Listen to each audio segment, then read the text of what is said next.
বাবা দাঁড়াও, তোমার সাথে আমার কিছু কথা আছে। কি কথা বলো? কুরবানির ঈদ তো চলেই আসলো, তা আমার R15 কবে দিবা বলো? আমার সব বন্ধুদের বাইক আছে, শুধু আমারই নেই। আর আমার বাইক নেই বলে আমার সব বন্ধুরা আমাকে নিয়ে হাসাহাসি করে, অনেক অপমান করে। এবার ঈদে যদি আমাকে একটা R15 কিনে না দাও, আমি কিন্তু বাড়ি থেকেই চলে যাব বলে দিলাম। একটা R15 এর দাম কত বাবা? বেশি না বাবা, মাত্র 5 লাখ টাকা। 5 লাখ টাকা তোমার কাছে মাত্র মনে হলো? আমি এত কিছু বুঝি না বাবা, আমার একটা বাইক লাগবেই লাগবে। আচ্ছা ঠিক আছে, তোমাকে গাড়ি কিনে দেবো, কিন্তু একটা শর্ত আছে। কি শর্ত বাবা?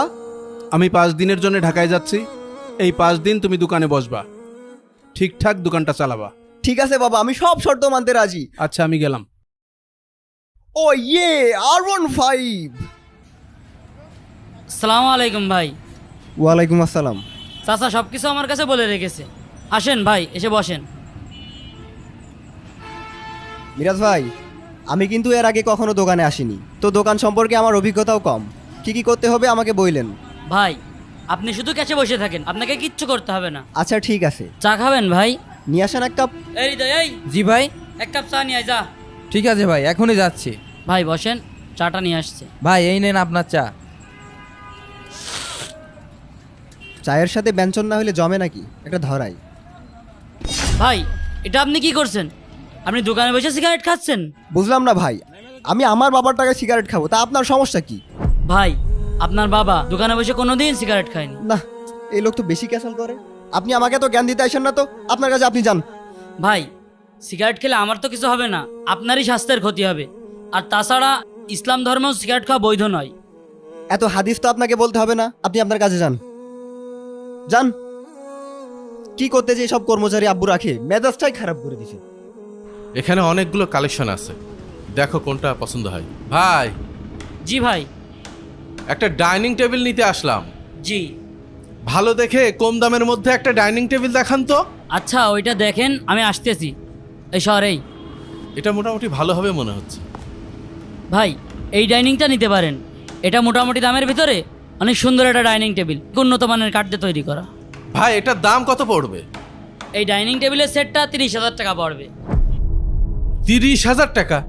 কম নেবেন না? আচ্ছা যান, আপনি 1,000 টাকা কম দিয়েন। আমি 15,000 টাকা দিতে যাচ্ছি। এই ভাই, এই আপনি কি একটা মাছের বাজার পাইছেন? হ্যাঁ, যে এত দামাদামি করতেছেন। এই ভাই, আপনার ব্যবহার ঠিক করেন। এমন ব্যবহার করলে কোনো কাস্টমার আসবে দোকানে?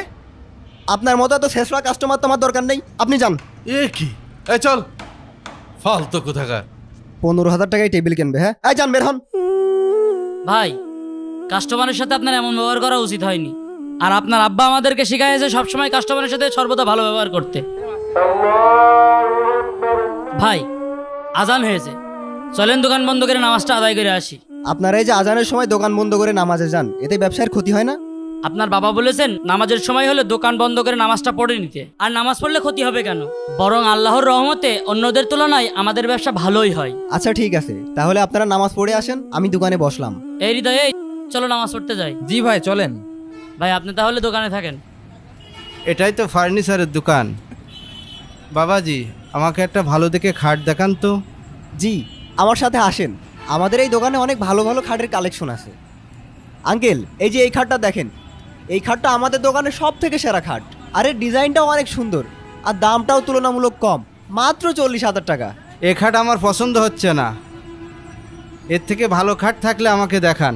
আঙ্কেল, এই লাইনে অনেকগুলা খাট আছে, দেখেন কোনটা আপনার পছন্দ হয়। হুম, না, তোমাদের খাট একটাও আমার পছন্দ হচ্ছে না।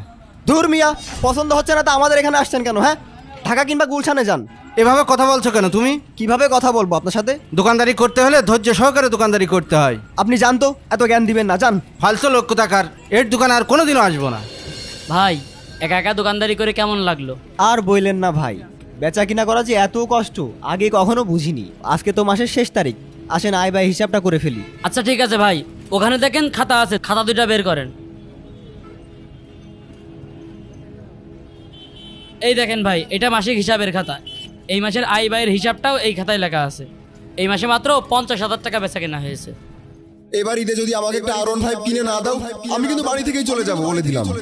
5 লাখ টাকা তোমার কাছে মাত্র মনে হলো? বেচা কিনা করা যে এত কষ্ট আগে কখনো বুঝিনি। এই মাসে মাত্র 50,000 টাকা বেচা কেনা হয়েছে। ঈশান আসো। জি বাবা।